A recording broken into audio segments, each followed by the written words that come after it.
આપણે આમાં નાખી દેવું.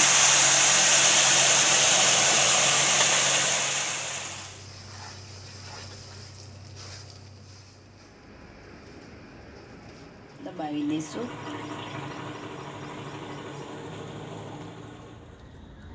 હેલો મિત્ર, જય માતાજી. હું દિયાબેન પરમાર, અમરેલીથી. મારી ચેનલનું નામ દિયાબેન ડીનું રસોડું. તો આજે આપણે રવા પાક બનાવશું.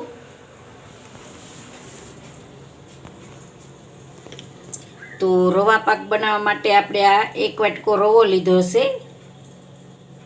3 ચમચી આપણે મિલ્ક પાવડર લીધો છે, એટલે મોટી ચમચી છે, એટલે વાટકી ભરાણી છે. અને આપણે આ ઘી લીધું છે, જે ગાયનું આવે એ જ લીધું છે આપણે. અને આપણે ખાંડ લીધી છે. આપણે આમાંથી જોઈએ એ પ્રમાણે આપણે વાપરશું. અને આપણે આ પિસ્તા લીધા છે, આ રીતે ઝીણી ઝીણી ક્રશ કરી લીધી છે. અને આપણે પાણી લીધું છે. તો ગેસને આપણે ચાલુ કરશું. આ આપણે કઢાઈ રાખશું, એમાં આપણે ઘી નાખશું.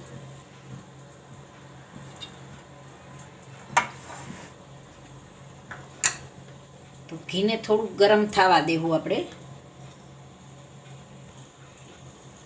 તો આપણું આ ઘી ગરમ થઈ ગયું છે, તો એમાં આપણે રવો નાખી દેવું. આપણે રવાને સરસથી શેકવાનો છે.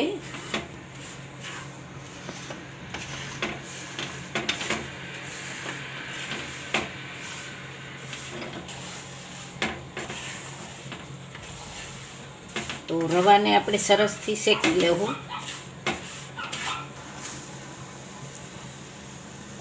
જો આ રીતે આપણે એકદમ સરસ ખુલ્લો ખુલ્લો આપણે રવો થઈ જવો જોઈએ. જુઓ આ રીતે બધું ઘી છૂટું પડી ગયું છે અને રવો સરસથી આપણો શેકાઈ ગયો છે. જો એકદમ મસ્ત શેકાઈ ગયો. તો આને આપણે હવે ઘડીક ઉતારી લેવું હેઠું. અહીંયા સાઈડમાં આપણે ફેરવતા રહેવું. આમાં આપણે ખાંડ નાખશું. તો આપણે એટલી ખાંડ નાખી છે ને, એટલી આપણે રાખી છે. તો એમાં આપણે થોડું પાણી નાખશું. આ રીતે પાણી નાખશું આપણે થોડુંક.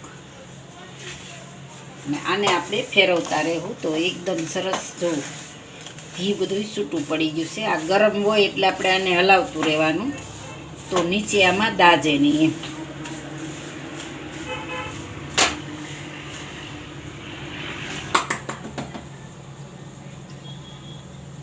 તો આની આપણે છાહણી જેવું લેવાનું છે, એટલે બહુ છાહણી નથી લેવાની, એટલે આમ ચીપચીપી આપણે લેવાની છે આની. તો આને આપણે એ રીતે થવા દેવું. જો આપણે આ રીતની બનાવવાની છે. છાહણી નહીં બહુ ઓલીને, એટલે આવી રીતે આ છેદ ચીકણી હોય એ રીતે. તો આને આપણે લઈ લેવું. અને આમાં આપણે આને નાખી દેવું. તો આ છાહણી છે એ આપણે આમાં નાખી દેવું.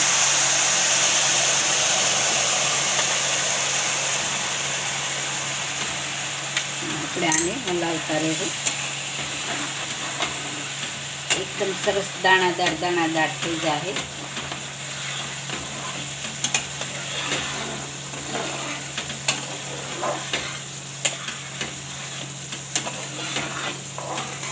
હવે આપણે આને ધીમે ગેસે સળવા દેવાનું છે.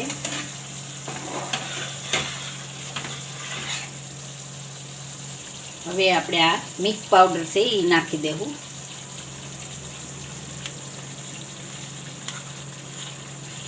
એટલે માવા જેવું આપણે આ બની જાય.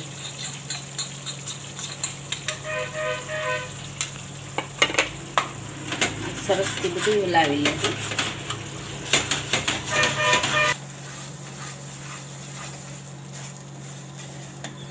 હવે આપણે પાછું આમાં ચમચી જેટલું ઘી નાખશું.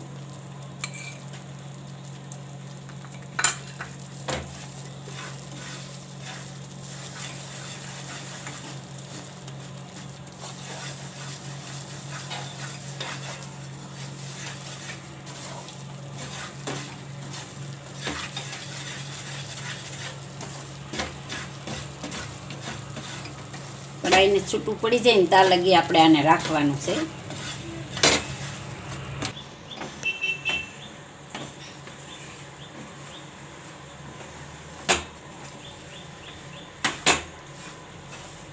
તો હવે આપણે આમાં આ થાળીમાં આપણે ઢાળી દેવું. ગેસને આપણે બંધ કરી દેવું.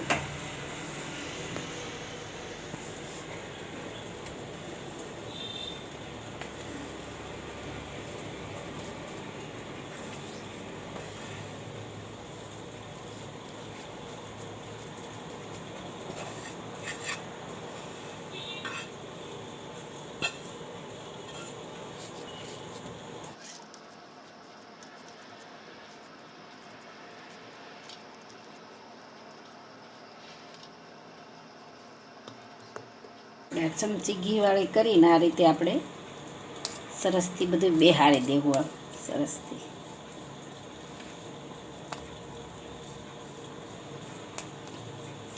આપણે મિલ્ક પાવડર નાખીએ એટલે આપણે માવાની જરૂર ન પડે એમ.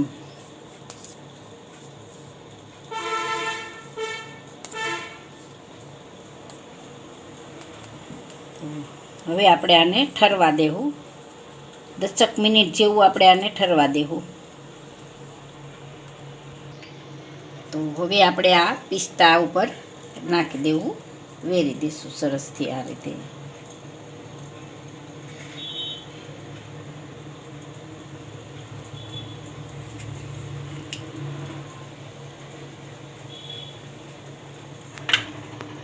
હવે આપણે સરસથી આને દબાવી દઈશું.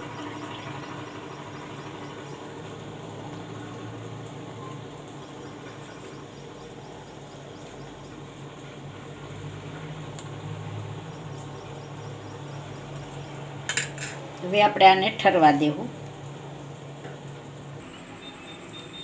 તો આપણે આ ઠરી ગયું છે, થોડું થોડું ઠરી ગયું છે, થોડું થોડું ગરમ છે.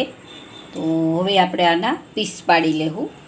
તો પીસ તો આપણે જેવા પાડવા હોય એ રીતના પાડી લેવાના.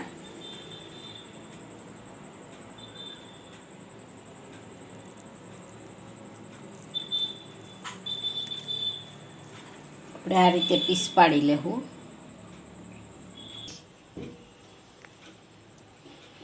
તો હવે આપણે આમાં પીસાના બારા કાઢીએ. પહેલાં તો આપણે અહીંથી કાઢીશું.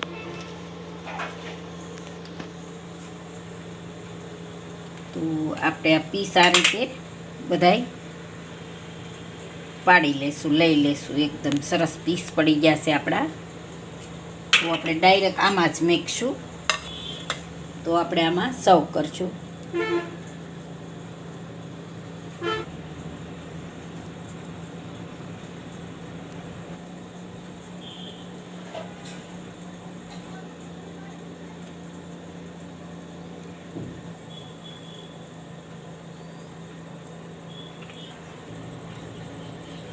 તો એકદમ મસ્ત બની ગઈ છે.